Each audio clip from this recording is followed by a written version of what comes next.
Hey, welcome, Shayna. How are you? I'm so great. I'm so happy to be here. Oh, I'm so happy to have you. So you are number one. You're the first narrator on the Hmm. podcast. Congrats, congrats. Thank you. Have you here.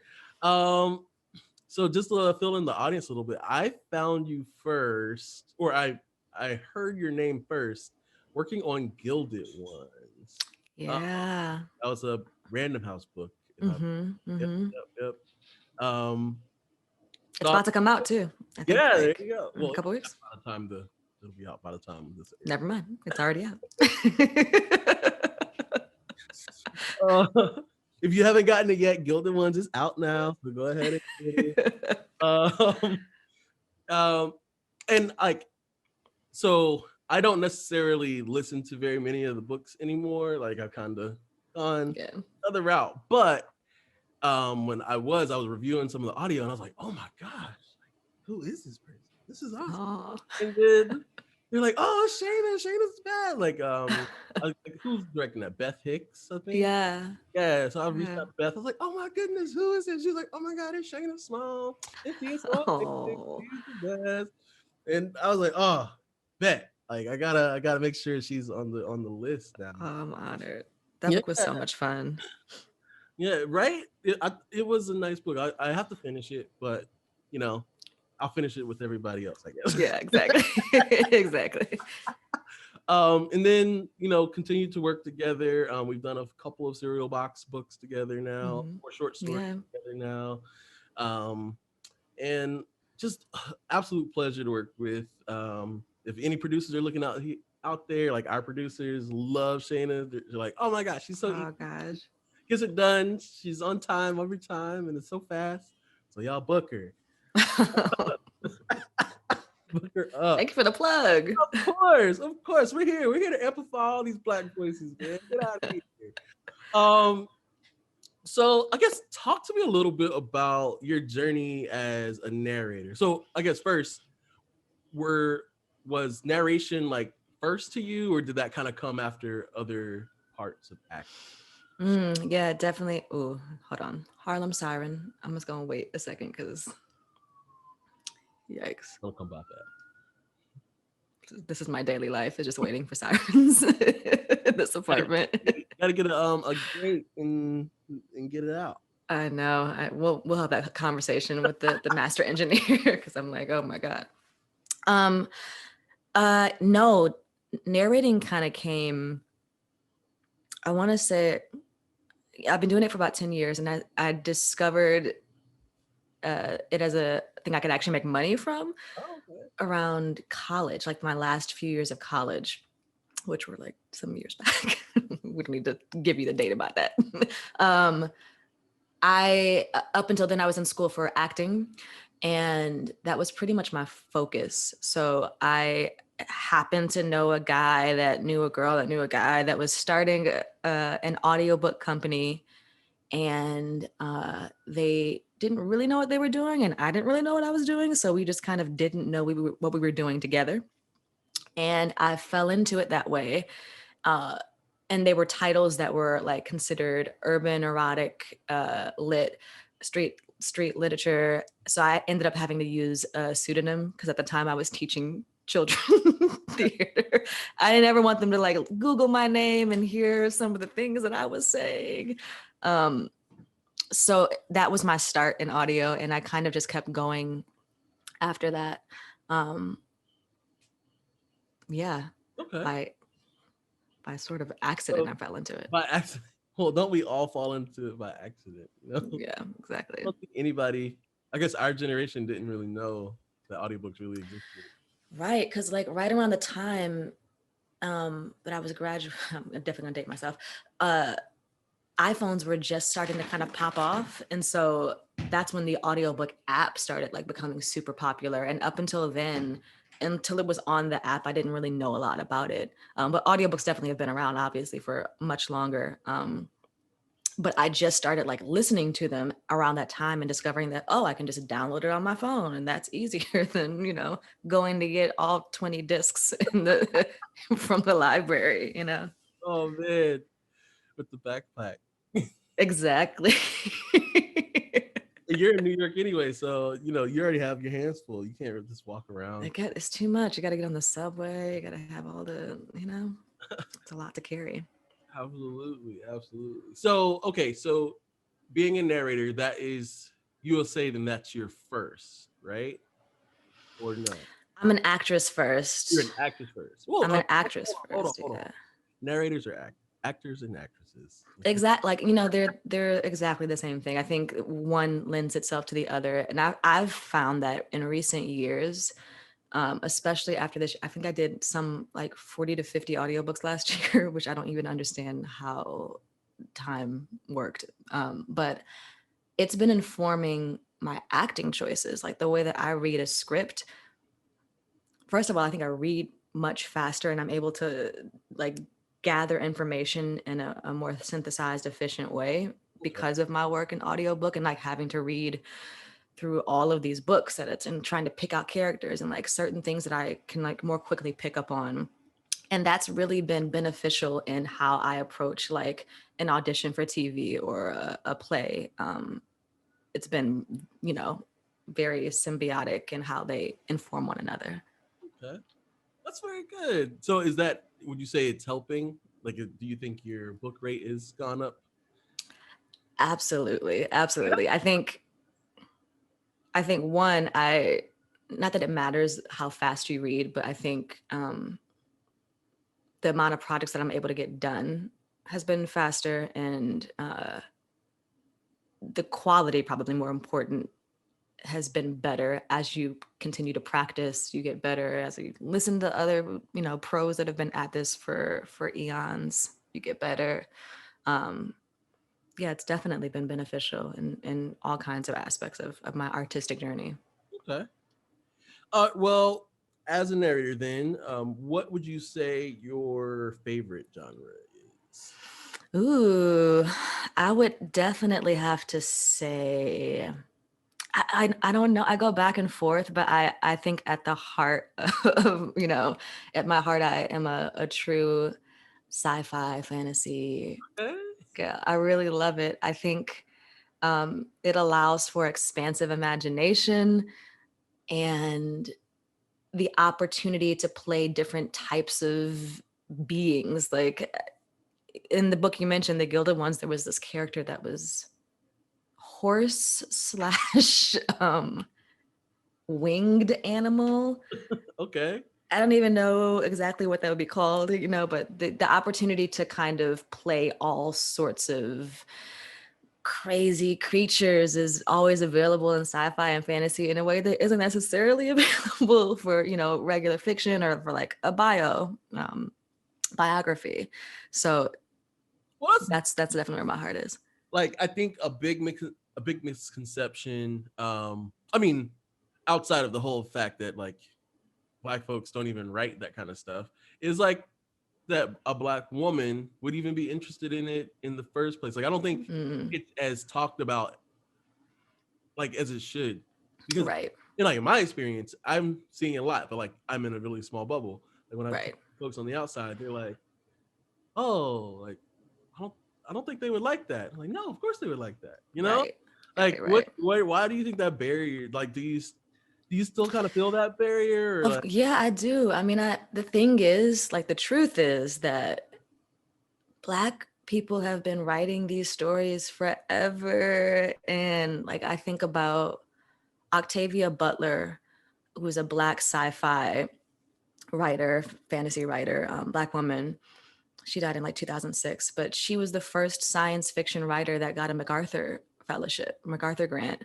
Um, and for years, like in the 70s, like mid to late 70s, really started popping off, publishing her sci-fi works. And she's been writing these stories with Black people as protagonists, BIPOC people as protagonists in the future for a long time. And then you have like N.K. Jemisin, she was born right around the time that Octavia Butler's books were starting to be published. So that's definitely informed her writing. And then like it's just been more and more exposure that I think people have seen. Like it's all about exposure. Like we don't know of course BIPOC people would be totally interested in this subject because we just don't always have the opportunity to see it. And I think the great thing about technology and about the way that it's been advancing and about social media is that we're able to kind of access that information and knowledge in a way that takes a shorter amount of time and that spreads faster. So, Black people exist in the future for sure. And we always have, and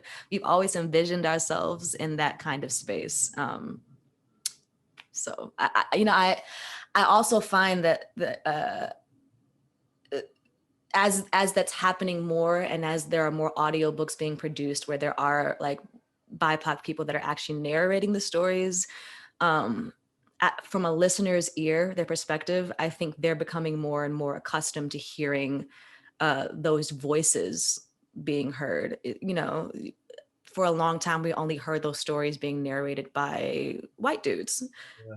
Which is great. I love a good white dude that's out here. Scott Brick is out here killing the game. But my God, he is the GOAT for all eternity. But there are also different sorts of voices that sound different from him, that I think we just have to start normalizing and like hearing different sorts of voices. Mm-hmm. No, that makes sense. I call it like the death of the gatekeeper, right? Like even with Listen Black, it's like, this is a place now that you can just go out and find all of this stuff that you didn't, I think people knew that it existed, they just didn't know how to find it. So like now you don't have to worry about the gatekeeper blocking your access to finding it. Like you can find it on, well, I'm not going to plug nobody else, but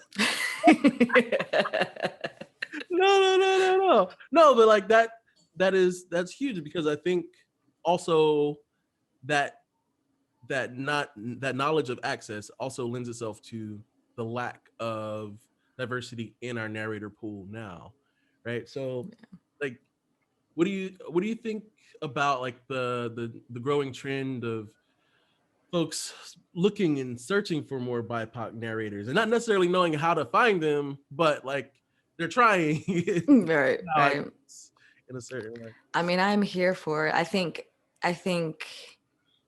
when we're making change like that, especially with this new sought after demand for BIPOC narrators and engineers and producers and authors, like that there are going to be these steps that sometimes feel like the baby steps that are kind of uncomfortable and clunky, and that's okay.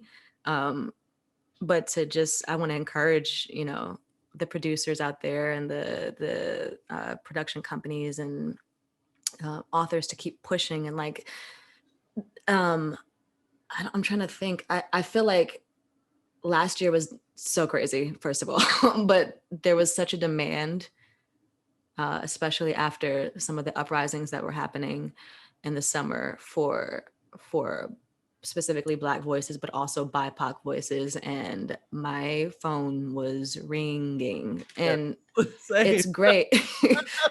I was like, oh God, like, I'm happy to be doing it, but I haven't slept for days, which is fantastic. And I think something that I find in the voiceover community that doesn't always happen in the other parts of the acting industry is a real generosity of spirit. I wasn't always available to do stuff, and being able to plug other people in and put them on and to give out names. And I think it's mostly just about asking. Like, there are so many people out there that are so supremely talented and capable, but it's just a matter of opportunity and access. And now knowing that, the trends in voiceover are such that we don't necessarily have to sound like we are code switching while we are doing certain works. Like, our voices as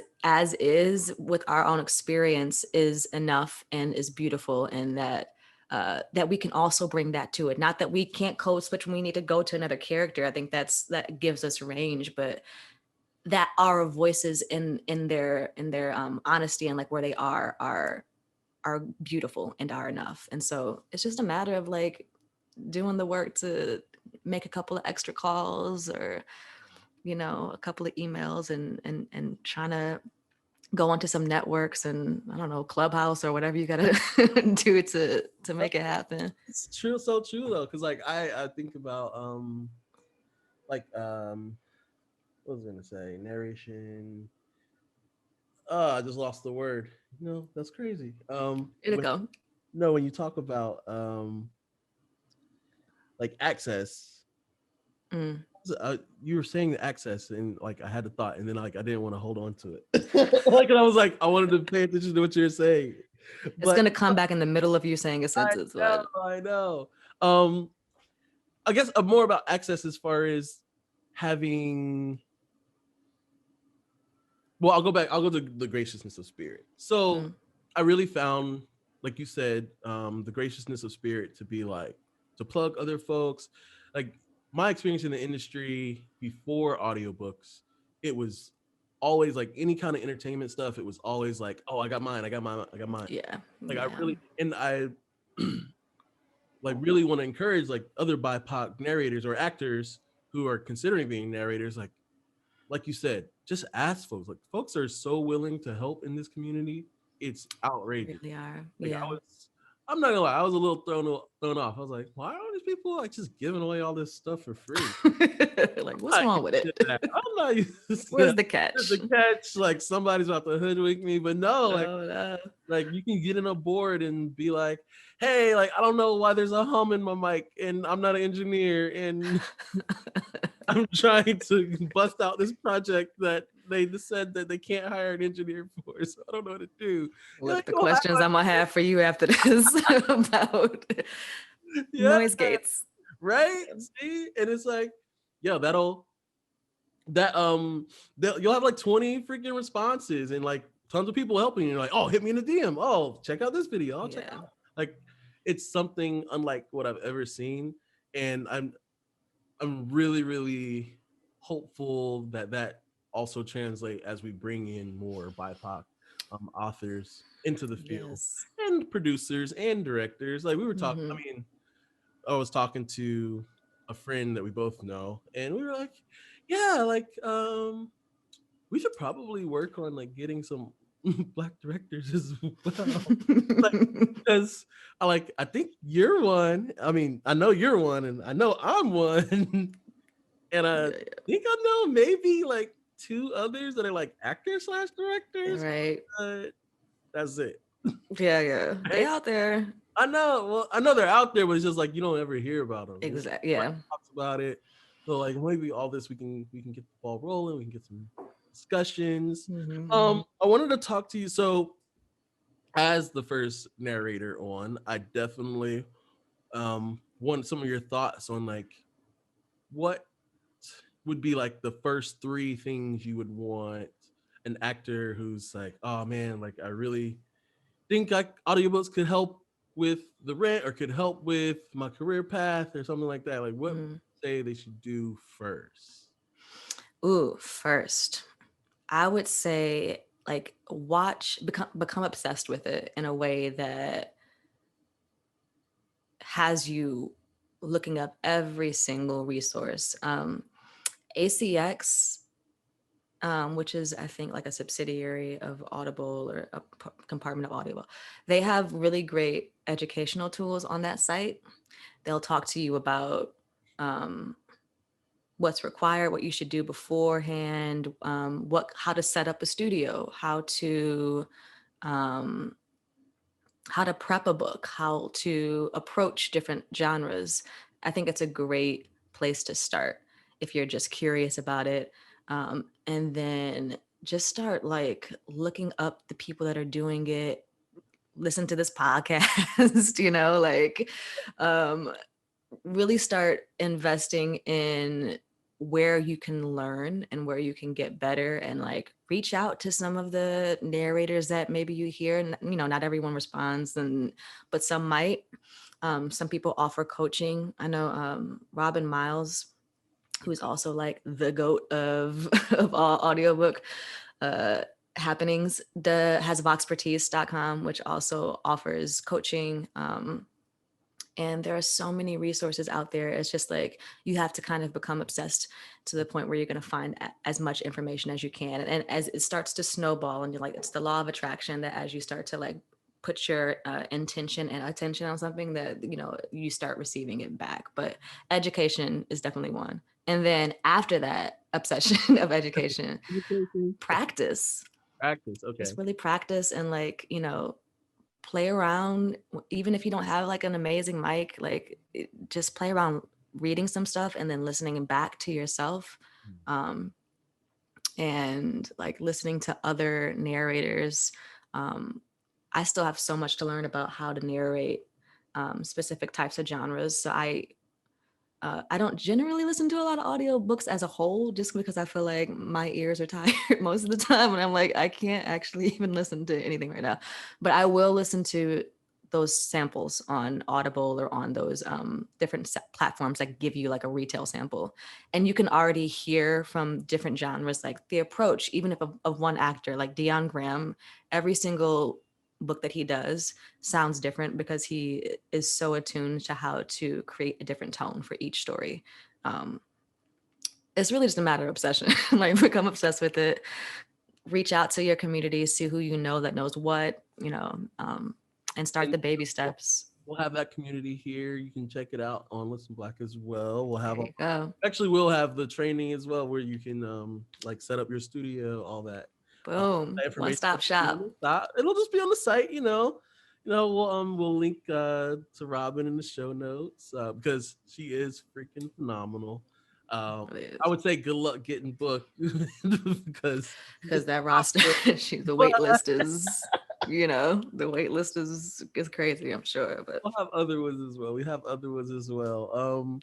No, I really like that approach. And, you know, I would add to the practice part, like, don't be afraid to practice with other people. Like, you don't have, yes, you should definitely get coaching. You should definitely like get real training. But when you're actually in your practice, like, practice with somebody else who's doing this either on the come up with you or that's experienced, and like kind of balance it off. Because really, the way we hear our own voice, most people just hate their voice, even if their voices are amazing, right? So I can't stand hearing myself. Like, you gotta get used to it. Yeah.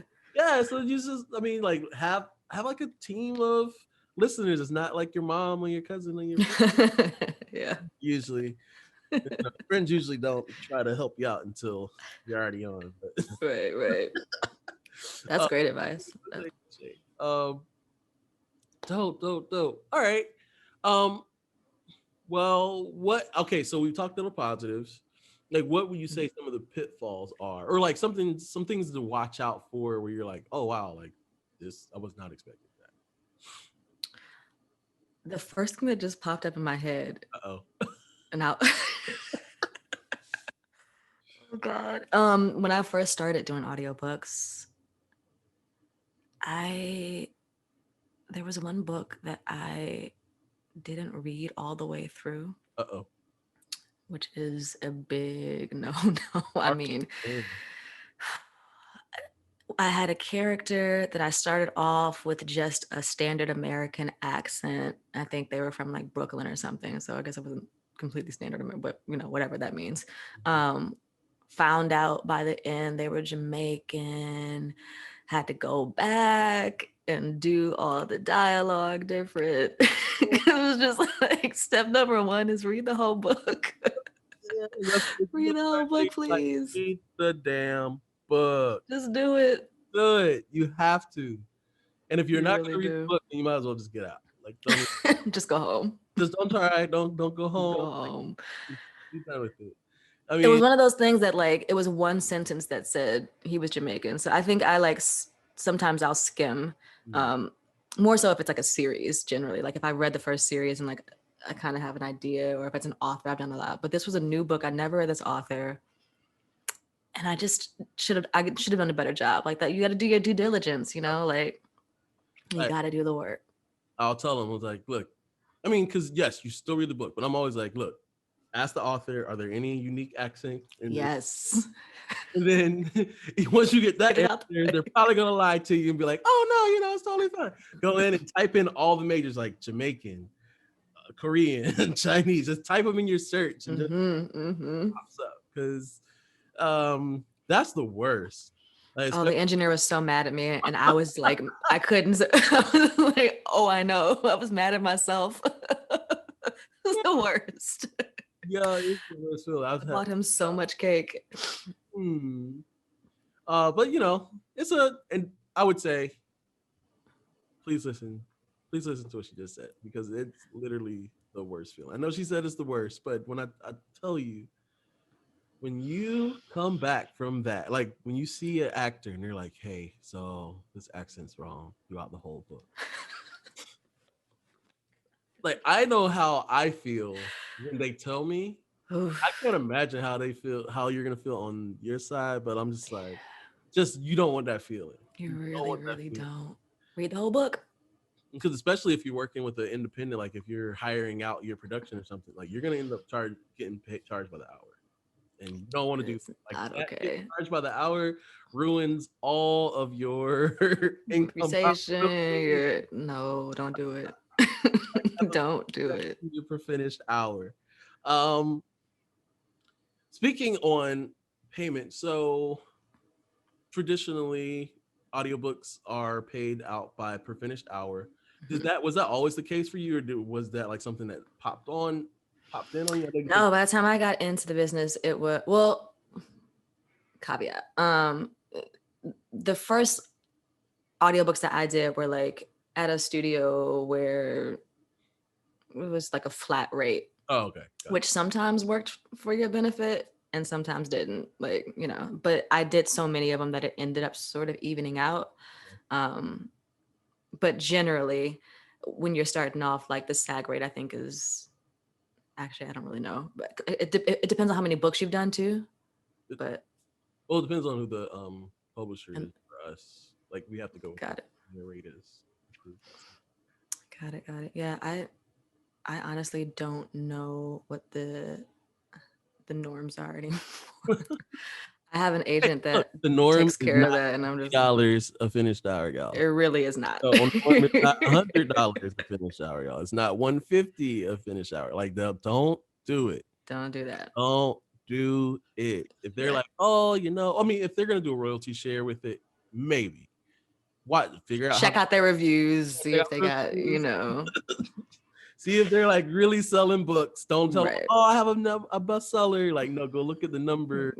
Yeah. It's like bestseller, but it's like 33,250,682 on the selling list of Amazon's bestseller. Then you're probably you don't really want that. You really want that. But the SAG after website has all of those. I think they have all those rates listed on the website, so you can check it out and just make sure that they ain't trying to hoodwinky. I mean, and just be aware. I mean, yes, we'll have that on the SAG after. Be aware, like if you work with Harper, if you work with Raina, like they're all gonna give you a different based off of whatever right. it too on top of whatever you're supposed to get with SAG. So just do your research is what we're saying. Exactly. We'll still make sure that's in the show notes. This has been like one of the most easygoing conversations. This is so chill, right? All time. We're just kicking back. It is. All right, so let's go into. So we've like digged into all like the professional stuff. Let's really get into like what you enjoy. Like, what is something that you just enjoy? Like, are you more of like a creative person just in general, or? Both of my parents are artists. I come from a very like kind of art-driven family, and I've always just loved creating everything. My father's a musician and a composer. Okay. My mother's a singer, and like for a while I was on tour with him, and she had to homeschool me as a result. But it was such a creative approach to homeschooling. I was just talking to a friend about this earlier. Like I learned science because my father would make songs about like deoxyribonucleic acid, and he would like let me create a rap to it so I could learn through that, or I would learn the consonants and my mother would create a song through that. Or the approach to how I learned felt like it was tailored to how I moved through the world, which felt creative. So I think I've always kind of been drawn to learning information in a creative way. And I love music. You know, I grew up with music, and I think I love sound. I think that's also the thing that attracted me to audiobooks and radio plays, and like, you know, cartoons is sound. I think when you're able to do it in a way that sounds immersive and engaging, I'm always like, you know, on the tip of my toes, ready to listen. And so I forgot what your question was, but I think that was the answer. So do you sing? Do you compose? I sing. I'm a musician. I play. My first instrument was piano. My father used to like take a pencil and he would like hit my knuckles when I got there, because that's how he learned. And I was so over it. I stopped playing after a while because I was like, I don't want my knuckles being hit anymore. But I'm so happy it was for correcting the form. You have to have your fingers curved and like upright when you're on the piano. And so I play the piano. I'm starting to learn a little bit of bass, which has been fun. It's been my quarantine project. Like jazz bass or like upright? Just a regular like jazz bass. I don't have any room for an upright bass. I wish. I did a show with this guy who played the bass. It's called the Buddy Holly Show, and the guy was like on this upright bass, and he would stand on top of the bass and do these bass tricks. It was so dope to watch. But he was like doing all kinds of crazy stuff. And after I saw that show, I was like, I want to play the bass. I don't know if I'm gonna stand on it, but I'm gonna learn how to play just some basic, you know, bar chords, you know. Oh, that's pretty cool. That's my next instrument. But I always have loved music, and I started writing a soundtrack for a short film that I produced last summer. I don't know how we decided to do that in the middle of COVID. So that would be my first kind of foray into composition. And I'm trying to like do more songwriting in the future in between some other stuff. So yeah, that's. So you're singing on top of this too, right? Like I'm hearing this sultry voice. Don't play me. I do sing. I wouldn't consider myself a singer. I would consider myself like an actress that sings. I love telling stories. And so I generally love like music that has the lyrics that have like an engaging storyline. Fun stuff. So what you're saying is, because you know, Listen Black, our goal this year for 2021 is to produce 50 children's stories, but with our story, we're also gonna turn them into like musical, so that they can. Oh, dope! Yeah, so you know, we're gonna make sure that you get on those now. Listen, I'm ready. Walking down the street in my no, I'm kidding. Oh, let me stop. Step back and put my ear to this. Yeah. Oh my goodness. Well, I guess like how can folks find you?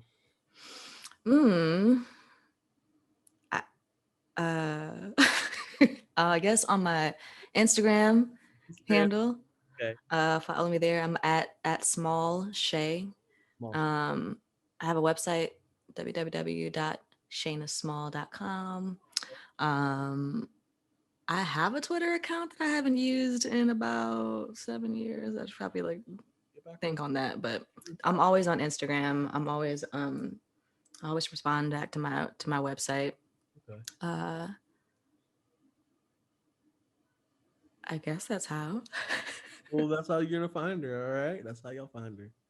Well, thank you so much for interviewing. This is so awesome. I'm so happy to have you on the platform. Oh man, I'm happy to be here. Really excited about everything going on. I know our casting is starting to ramp up, so I'm like, yes, to work. I was looking on the website the other day. It looks so good. I was going through the stories and like the audiobooks. I was like, this is amazing. You guys are doing a great job over there. I'm like you. over here cheerleading. I'm so excited to see this like keep blossoming. So, you know, Thank you. all of the support, all the love, y'all Uh, are doing it. I love to hear that. Well, I will be talking to you soon, and I'm sure once you're winning your Grammy or your next big award, have you back on to talk about it with For you. sure. I'll take it.